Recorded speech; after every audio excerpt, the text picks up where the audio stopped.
In this week's episode of the LA Business Podcast, we talked to Alan Brooks. Alan is the Chief Creative Officer for Building Momentum.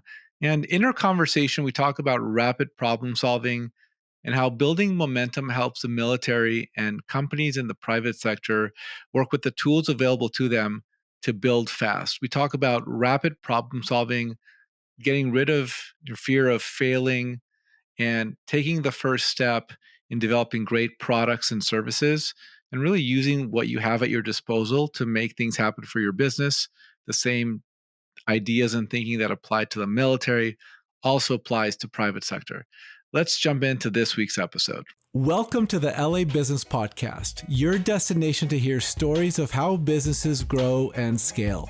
I'm Robert Brill, CEO of Brill Media and the host of this podcast.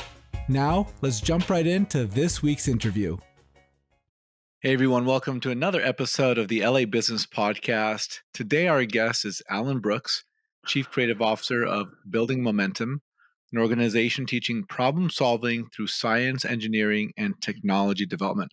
Alan, thanks for being on the show. Can you tell us a little bit about how Building Momentum came to be and how you got into this business? Yeah, thanks for having me.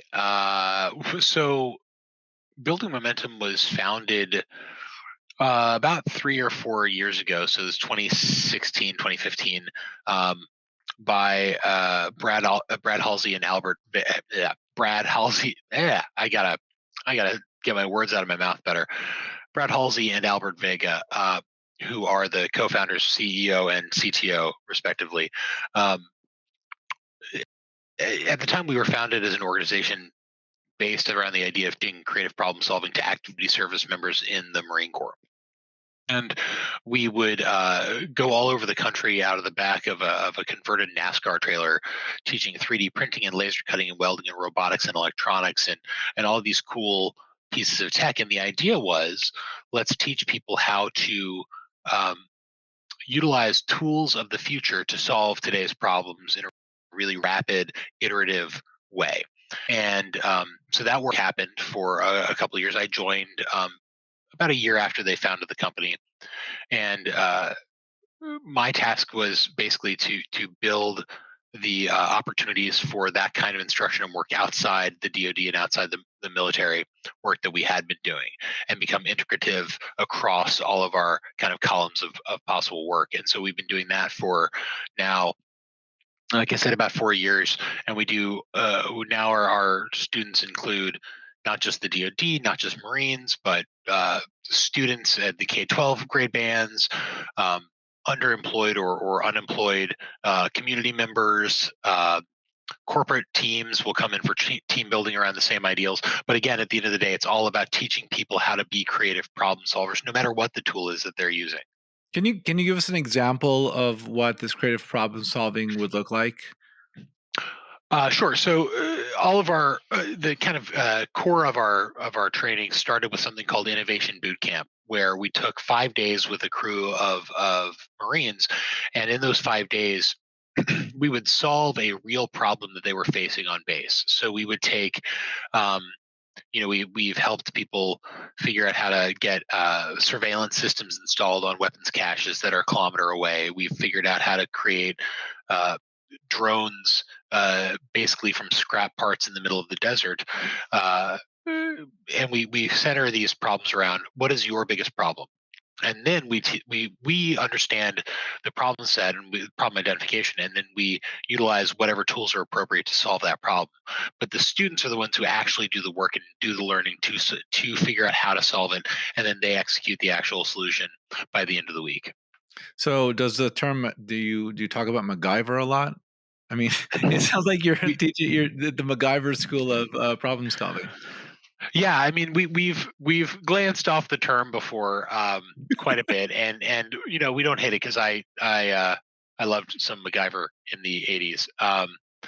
But I mean, basically, that the thing that made him so appealing as a character is that he had this robust skill set that allowed for him to solve for any problem.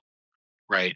No matter what the thing was that he found him, whatever scenario he found himself in, he was able to look inside himself, recognize the ability to turn, a gum wrapper, a shoelace, and an empty bowl into a ham radio, right? Legit. And it's and while it was like made exceptional for TV, it's basically the same idea. It's just giving people the confidence and permission to find themselves in a scenario, be able to first, and the most important thing is identify what the actual problem is, and then in a really, really rapid capacity, utilizing whatever's available to them, what they have on hand, to create a stage one solution for it, right? To get over that front line, and as that relates out to business, and as it relates out to R&D work and all that stuff, so many times organizations will be like, we have this thing we have to deliver to a client and it has to be perfect. It's got to be, Apple level polish. But Yeah. you're never going to get to Apple level polish unless you get a really crummy first prototype made from cardboard and duct tape on the table by noon today. So that's what we teach is we're like, look, forget everything about what's coming out 6 months from now. Let's just try and get something together in the next hour, see what we can do. So And it's been really exciting.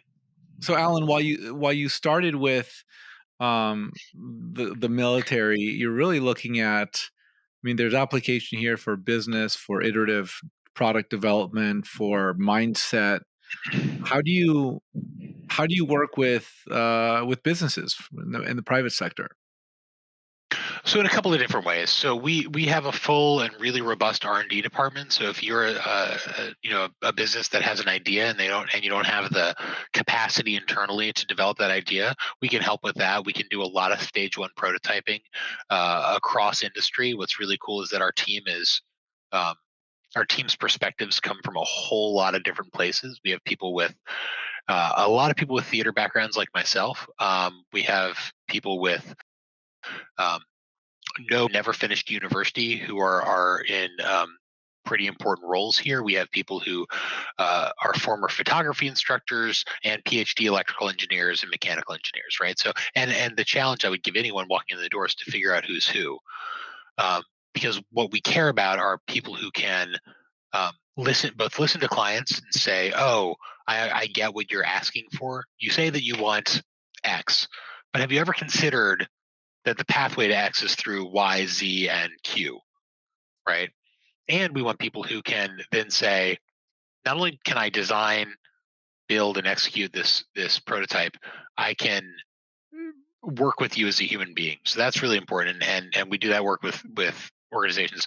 We also will bring teams into our shop, or we'll go and travel to teams, and over the pandemic, we've been doing it virtually, but we'll actually do um, really high level team building utilizing tools and building and rapid iterative problem solving as a way to get at the heart of what things like design thinking and agile and scrum are trying to get at, and do so in a relatively abstracted way. When you've got big SWOT analysis on the board and those triangle charts and you've killed about 13 pink and blue trees, we we do that too, but then what we'll do is we'll take all those concepts after you've learned the basic ideas, and we'll throw you into our workshop, and we'll have you and your team weld a solution to a real problem.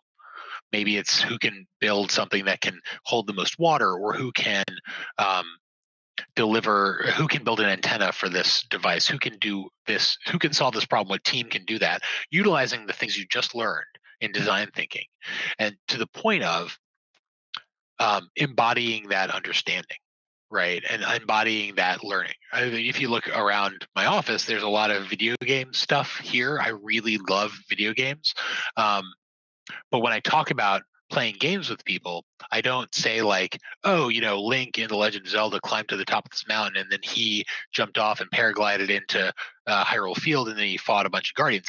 You use the I pronoun, right? I went to the top of the mountain. I fought the Lionel. I got the Master Sword. I did this. I did that, because there's an inherent connection from the experience and the body through the controller.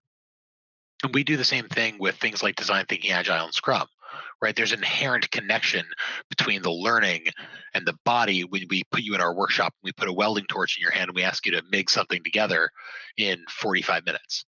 those lessons get really immediately embodied, and then you hold on to those memories and that learning in a different way that you So, can so in any other workshop. So, Alan, is the purpose of that hands-on experience to really? I mean, is the learning there? Like, you've got to start with very little. You've got to see what works and what doesn't, and then you've got to like iterate on that further. Is that the purpose of doing that hand? Because I've never held a torch in my life, or It doesn't matter. welding thing. Welding is what's great about welding as a learning tool is that if you've ever used a hot glue gun, you've used a welding torch. It's just a really super duper hot glue gun that maybe uses metal instead of hot glue. But that kind of hesitancy and that kind of, oh well, that looks a lot scarier uh, in person. That sparks. You're making plasma. You've made heat. All this stuff. Um, it can be intimidating. And so the other part that's really important about welding is that it's incredibly empowering because it looks really scary, but it's really easy to do. And Mhm. so if you get a team into our workshop and then they weld for the first time, they're like, "Oh my god, I overcame this thing that I thought was really scary. It really freaked me out when I walked in here that we were going to be welding as part of a corporate team building." Um, but then they walk away, and people are just pumped that they got the opportunity to learn a new skill, solve a real problem, work with their team again, and do it all through this lens of learning a really important skill, which is iterative, rapid problem solving, which across industries is incredibly valuable and important. So, rapid Um, problem solving. That's the key. yeah, That's the key to all this rapid problem solving. that's right. Wow. Yeah. So And I not went being to afraid, and not being afraid of it. right, and not being afraid of it, not being offended by it. Right. I went to theater school. Like I said, I am a failed actor. I am a tall, brown-haired white guy, and there are a lot of us who are in the same boat. Um, and But when I was in theater school and in my very short career as a professional actor, you are given such an incredible amount of that cadence of rapid problem solving. You get on stage, you're with your scene partner, you try something, you throw it away. You've got your director there. Stop, start over, say that again, try that a different way. What is your want? What is your need? What are you trying to get from this other person? What do you want from him? Say it differently. Say it this way. Try it this way. Try it that way. And you're constantly throwing out ideas, and some ideas make it pretty far. Some ideas get killed in the room, but you're constantly just boom, boom, boom, boom, boom. Let's try something different. Try something different. Try something different. All in service of the final product, which is the performance, right? And so when you bring that mentality into industry, it can be really that can create a lot of conflict because when somebody gives you something and you're like, hey, design this mug, right? And they design the mug, and then you're like, this mug's great, but can you change the color to green, make the mouth hole just a little bit bigger because it glugs a little bit when I'm drinking from it. And if we can make the weight on the bottom a little bit so it doesn't turn over, a lot of times people will look at you and be like, "But I made the mug, and Right. the task is complete. And are you saying that I am bad Right. because you didn't like my mug that I made for my work?" Right? And it's really important for people to disassociate their personage from the work Yeah. because I love my staff, like love them. I would adopt them all and bring them into one gigantic house, and we would have the most fun, vacations ever. But um, sometimes we have to be really honest about the work, and we have to tell people, let's try that again. Let's throw away everything on the table. Let's trash all of these ideas and start over, and be comfortable with that, and understand that it isn't a judgment call on any one individual person because their idea got pushed aside, but rather we're all in service of the work. So let's try something new. Let's try something different. Let's try something again. It's why our company does rapid prototyping. It does uh, creative problem solving instruction. It runs a performing arts and events facility in Alexandria, and we opened a drive-in movie theater during the pandemic, right? Wow. Because we just aren't afraid of trying anything. And then when something works, we follow it. And if something doesn't work, we throw it away and we move on to something else. The thing that occurred to me is that, like when I think about my professional experiences, I've come up in environments where they are non-creative environments, and people think, okay, well, advertising is inherently creative, and it is. The output is, but the media buying part that we do is Excel and numbers and data. And if you end up in the wrong environment that's super toxic, where people are like like angling for your jugular because they want to look good in front of their boss, or they want a promotion, or they want something that, and you don't even realize that that's happening, you end up being afraid to say anything, let alone make a mistake, because the environment doesn't allow for that honest dialogue, that honest Right. work. But what I've found as I've been around creative people, it's often creative people who do have the tolerance to have the feedback, because they understand that I think some of them do and some of them don't. But I guess the ones that do, they understand that, like, you have the opportunity to build and create, and creating something is a messy process. Yeah. And the best creative people really will take the best from every person around them to build the best thing that they possibly can, and not get sucked into the me of it, but the creation of it. You have to divorce yourself from your ego when it comes to being. Well, I think you need to do that no matter what to be successful, right? It's not me, it's us, right? As an organization, um, and Brad and Albert, who are, like I mentioned, are the founders. Um, they could care less if their name and um, profile is elevated amongst anything. All they care about is doing the best work possible and building the best company possible. And I think that mentality is permeated across our organization because we do like, and I want to elevate my people. I want to put them on every um, podcast and magazine art and everything I can, because they're all rock stars. But they also know too that, like, just because I'm on this show doesn't mean that they won't be on something next week, that Brad won't be doing something the week after, and that um, all we care about is doing our work to the best of our possible capacity as an organization writ large. And that it starts from the top. It just has to, right? That mentality, it has to start from your C suite, it has to start from your leadership. The leaders have to be far less concerned about um, their popularity or their fame than they are about the work, right? Um, it, So it, what it just has to be.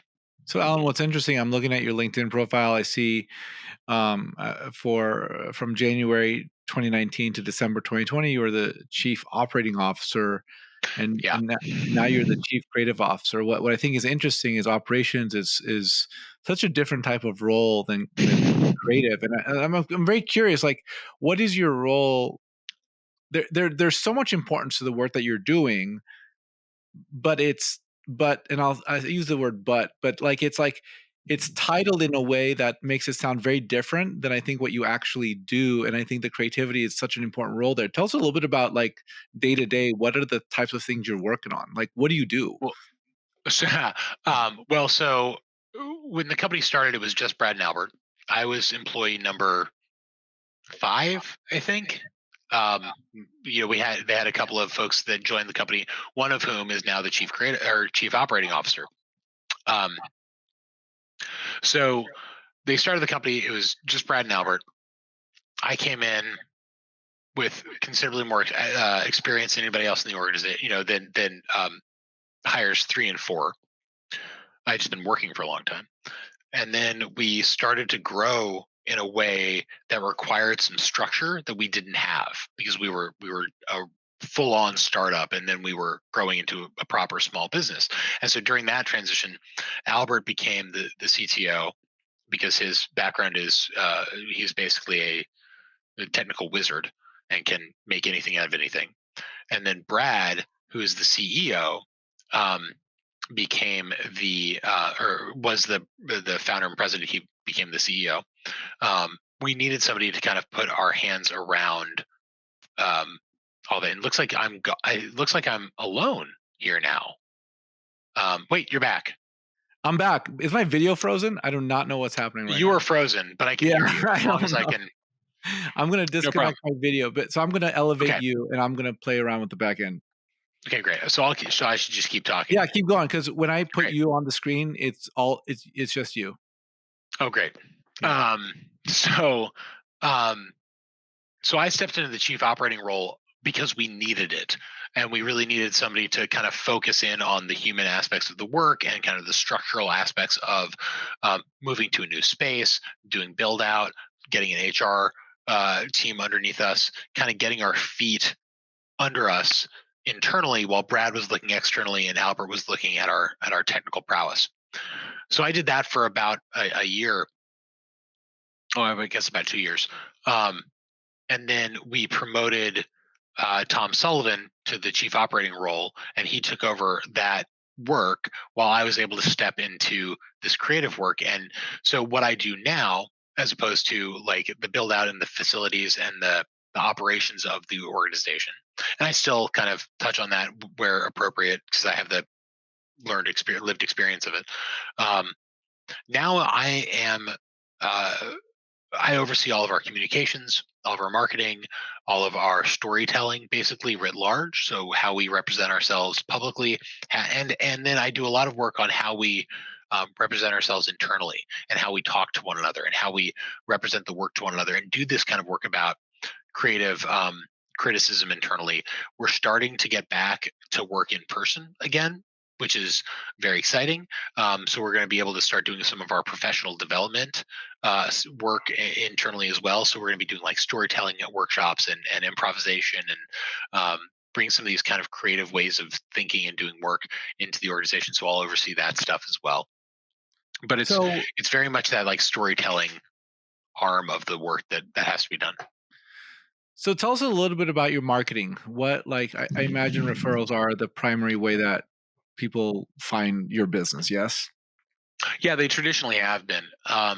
It's one of those things where we didn't have the capacity or the overhead to invest in marketing in those first few years. And now that we're starting to develop the capacity to do that, we're building the proper department. We have a PR firm that's amazing, and I work with them almost every day. We have an internal marketing lead and social media lead, and then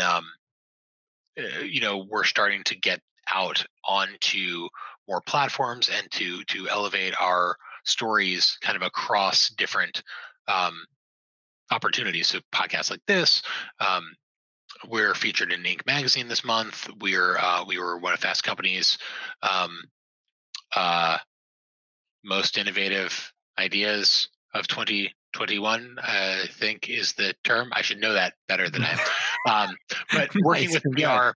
PR, working with PR and marketing to elevate those stories out into the public in a larger way, and then have a place for them to find us online when they get here. And then I also work with our team internally to basically work on how we represent ourselves here at the headquarters. So when people walk in the door, what do they see?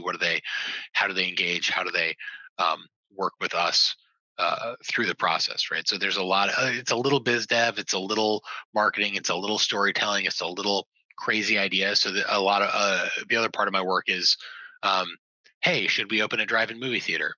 Why not? Let's explore that and how it could work. Um, Can you tell us and then about that? kind of, yeah, I mean, I was having dinner with my wife in June of last year, and we were talking about what we should do with our kids that weekend. It was right in the middle of that big first few months of the pandemic, and we were chatting about taking them to one of these pop-up drive-ins that keep showing up every week, or I could just open one. That's So crazy. we did. I found a couple of just awesome folks, Lisa Shaw and Kelly Grant, who became our partners in it, and Tim Bailey, who was at the time our interim executive director for our nonprofit. And we, as this like cohort, came together around the idea of bringing a drive-in theater to Alexandria, Virginia, where we're headquartered. And it was kind of the perfect experience, the perfect time for people who needed to experience the love of movies again and gather in some even socially distanced way. um, and we made it as fully as a charitable experience. So date, and we're still operating.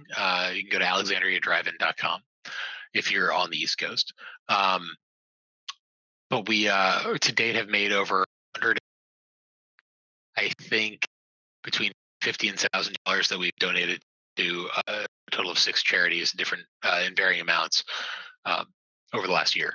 So it was just a Really? crazy idea that we had, yeah, um, to try something, and we have that tolerance for crazy here and those wild ideas, um, that not every organization has the capacity for, the tolerance for, nor the sometimes just the sheer um, capability to have the tolerance for, because you're so small, just trying to get your feet underneath you and try to get started.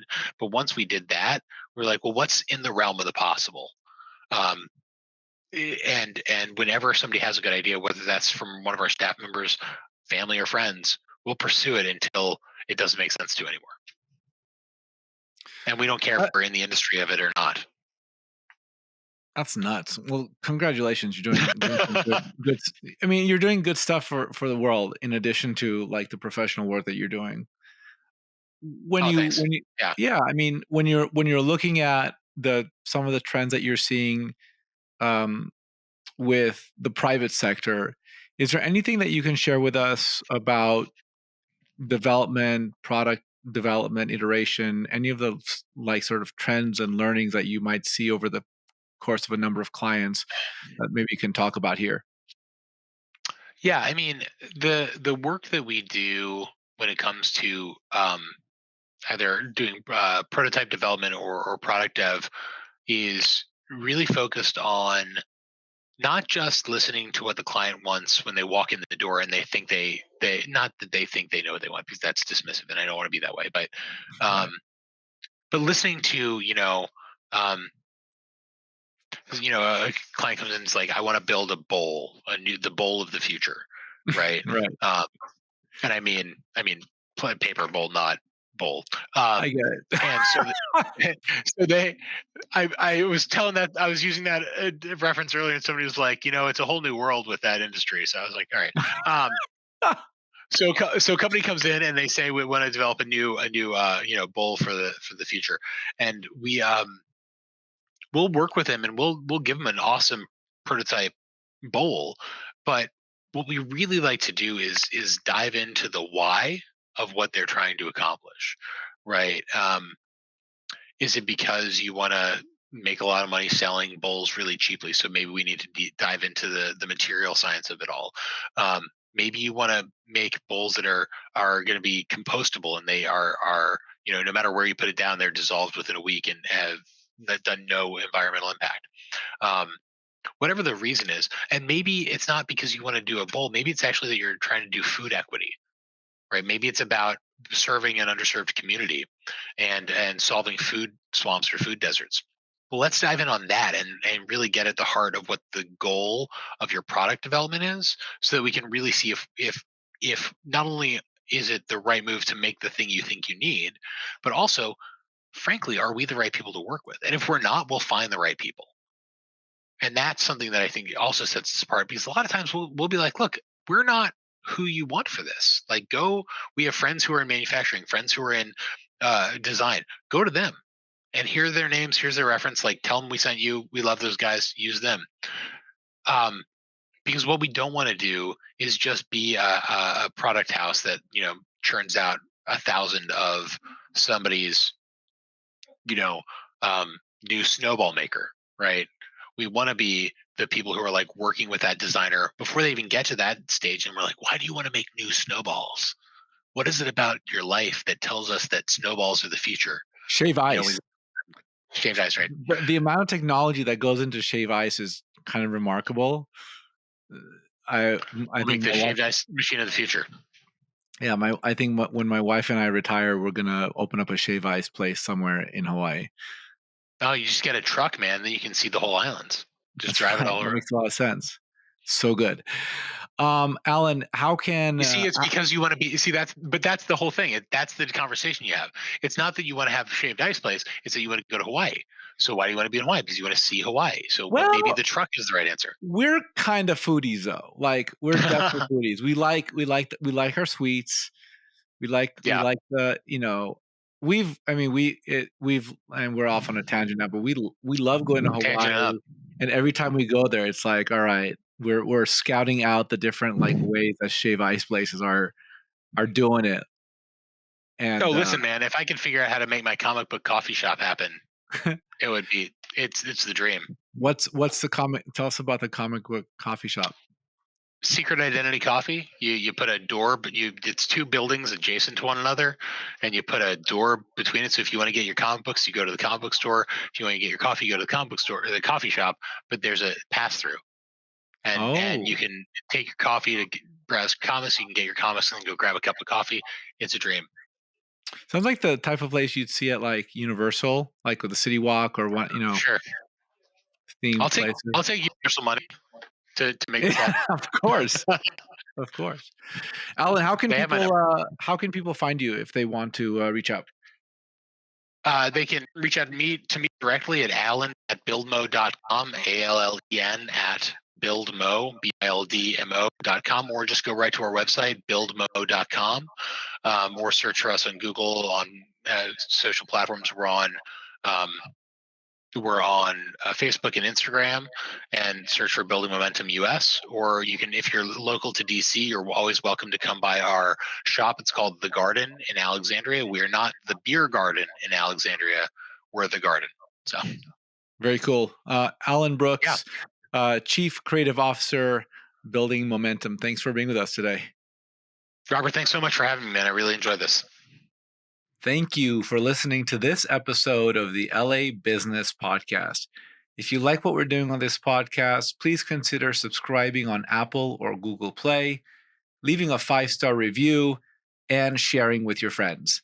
If you have any questions, comments, or recommendations for a guest you'd like to hear on this podcast, please email me, robert@brillmedia.co. Thank you. Have a fantastic day.